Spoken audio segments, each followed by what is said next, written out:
पूजा तिवारी जी, पश्चिम बंगाल से। राधे राधे राधे महाराज जी। महाराज जी, साधना और नाम जप में गुणात्मक स्तर पर क्या समानता या भिन्नता है? दोनों में क्या ज्यादा सही है? अगर नाम जप ही पर्याप्त है कौन सी साधना? साधना का परिचय तो बताओ। कोई एक साधना होती है क्या? योग, ज्ञान योग की साधना, सांख्य योग, ये अष्टांग योग, कर्म योग, कौन सी साधना की बात कर रहे हो? किससे नाम का तारतम्य में जोड़ना चाहती हो? किस साधना को नाम के समान समझती हो, नाम को अधिक समझती हो? कौन सी साधना, किसका प्रश्न है? महाराज जी प्रणाम।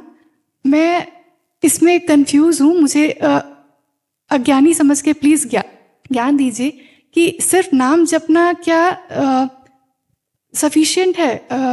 आप नाम जप के देखिए, अगर साधना के हर साधना के लक्षण ना आ जाए तो हमें बता देना।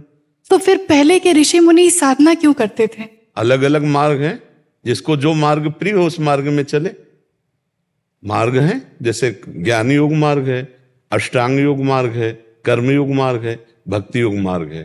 तो जब भक्ति मार्ग में चलोगे तो भगवान की लीला के गुणों का गायन करना, भगवान की सेवा करना, भगवान का नाम जप करना, भगवान के चिंतन में जुड़ना। शास्त्रों असंख्यों भक्त हो चुके। ज्ञान मार्ग में अपने चित्त वृत्ति को परमात्मा के चिंतन से तन्मय करके सब चिंतन छोड़ देना, अपने स्वरूप में स्थित हो जाना।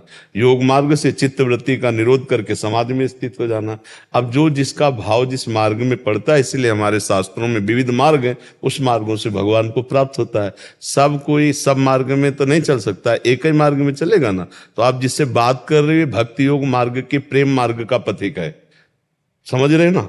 जो अष्टांग योग और ज्ञान योग सबसे निकलता हुआ चला रहा है। तो अब हमसे जब बात करोगी तो हम नाम की बात करेंगे, भगवान के रूप की बात करेंगे, भगवान की लीला की बात करेंगे और भगवान के धाम की बात करेंगे। श्री सुखदेव जी से बढ़कर कोई योगी मुनि त्यागी बैरागी है जो कपड़ा भी नहीं पहनते, 16 वर्ष की अवस्था है और 18,000 श्लोक भगवान श्री कृष्ण की लीला के गायन करते रहते हैं। सनकादि से बढ़कर कोई योगी जो हर समय बोलते रहते हैं हरिश शरणम हरिश शरणम हरिश शरणम। तुम किस योगी की बात करती हो जो भगवान का भजन न करता हो? वो योगी नहीं। अब आप देखो, भगवान शिव से बढ़कर कोई योगी हर समय भगवान की चर्चा करते रहते हैं, भगवान का नाम जप करते रहते हैं, भगवान का चरणामृत गंगा माथे पे धारण करते हैं। सर मैं तो नाम जाप ही करती हूँ। तो बच्चा फिर कौन से मार्ग की बात कर रहे हो? मैं बस ये जानना चाहती थी कि साधना और नाम जाप में अंतर बच्चा, क्या है? साधना का तात्पर्य है चित्त में हमारे जो विषयों का स्फुरण होता रहता है, उस विषय स्फुरण से हटाकर भगवान में लगाना। अब भक्त भगवान कहते हैं, योगी परमात्मा कहते हैं, ज्ञानी ब्रह्म कहते हैं। कोई प्राणवायु का संशोधन करके चित्त वृत्ति का निरोध करता है, कोई ज्ञान के द्वारा विचार के द्वारा संसार को असत मानकर ब्रह्म सत्यम जगन मिथ्या चित्त वृत्ति को पर ब्रह्म में लगाता है, और कोई भगवान के भाव में सब कुछ भगवान है ऐसा मानकर निरंतर नाम जप करते हुए भगवान को प्राप्त होता है। नाम जप करोगे सब ज्ञान हो जाएगा, सब समझ में आ जाए। हमें तो आज तक कुछ अलग नहीं लगा है, सब साधनों का एक ही फल है।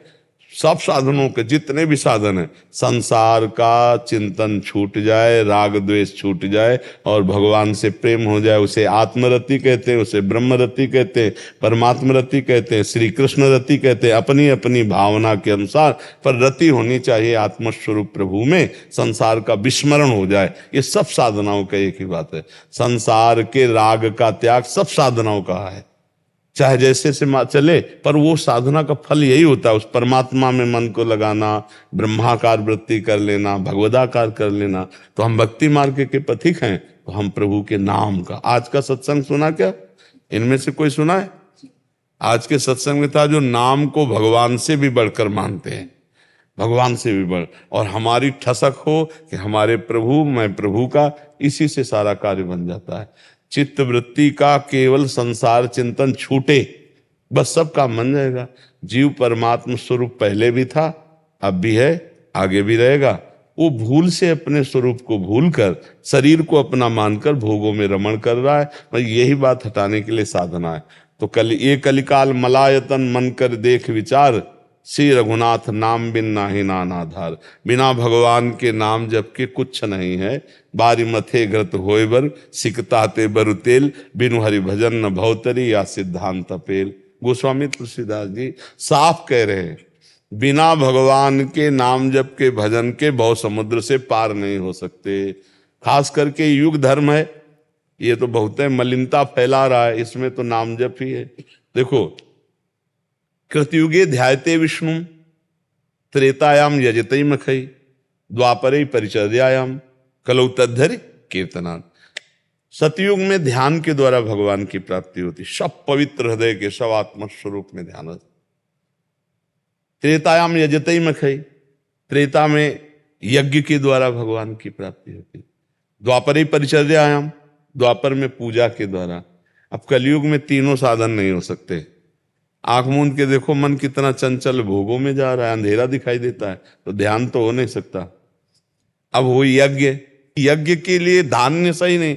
अच्छा, कौन सी ऐसा अन्न है जो खाद के बिना बोया जा रहा हो? सब में खाद लग रहे, केमिकल सब में लग रहे हैं, जहर का छिड़काव हो रहा, सब अपवित्र हो रहा है। अच्छा, पूजा, अब पूजा किस तरह से हो, कौन से पदार्थ? आप देखो ना, वो शीशे में साफ स्वच्छ रखी, लेकिन वो भोग बनाने लायक, भोग लगाने लायक नहीं है, पूजा लायक वस्तुएं नहीं है। पूजा भी एक अधूरी सी रह गई। अब एक बात रह गई, कलयुग केवल नाम आधारा, सुमिर सुमिर नर उतरे। अगर विश्वास मान लो तो वह नाम जब से भगवत प्राप्ति हो जाएगी। अच्छा, यज्ञ बराबर थोड़ी होती है, पूजा बराबर थोड़ी होती है, पूजा का एक समय होता है। अच्छा, अन्य समय चिंतन छूटा भगवान का और मर गए तो फिर भगवत प्राप्ति थोड़ी होगी। लेकिन हर समय नाम जब चल रहा है तो हर श्वास में, इसमें न पैसे। अच्छा, यज्ञ कोई साधारण आदमी कर पाएगा? उसके लिए अर्थ चाहिए, विद्वान चाहिए, हर तरह की व्यवस्था चाहिए। लेकिन यज्ञों में सबसे श्रेष्ठ यज्ञ गीता जी में भगवान ने कहा, यज्ञानाम जप यज्ञोष्मि, सबसे बड़ी यज्ञ मैं हूं, जप यज्ञ हूं। क्या जप? राधा राधा राधा राधा, कृष्ण कृष्ण कृष्ण, राम कृष्ण हरि, जो नाम प्रियो, हर समय नाम। सबसे बड़ी यज्ञ हो रही, यज्ञानाम जप यज्ञोष्मि। यज्ञों में सबसे बड़ी यज्ञ में कौन हो? बोले जप यज्ञ हो, नाम जप करो। तो कलयुग में भगवान के भजन से ही विशेष भगवत प्राप्ति। अन्य युगों में तो थोड़े और साधनाएं भी थी, यज्ञ है, पूजा है, ध्यान है। कलयुग में अब आडंबर बढ़ाना बात अलग है, बिना भजन के भगवान की प्राप्ति नहीं होनी, पक्की बात समझ। हर चीज में अशुद्ध। सीधी दाल आप धो के देखो, वो भी हरे रंग से रंगी हुई है, नहीं? फल फूल आप देखो, केमिकल लगे हुए सब आपको मिलेंगे। अब वो भगवान के भोग लायक थोड़े गए। तो पूजा भी सिद्धि प्राप्त कराने वाली इस समय नहीं रह गई है, क्योंकि सब चीज अशुद्धता में बदलती चली जा रही।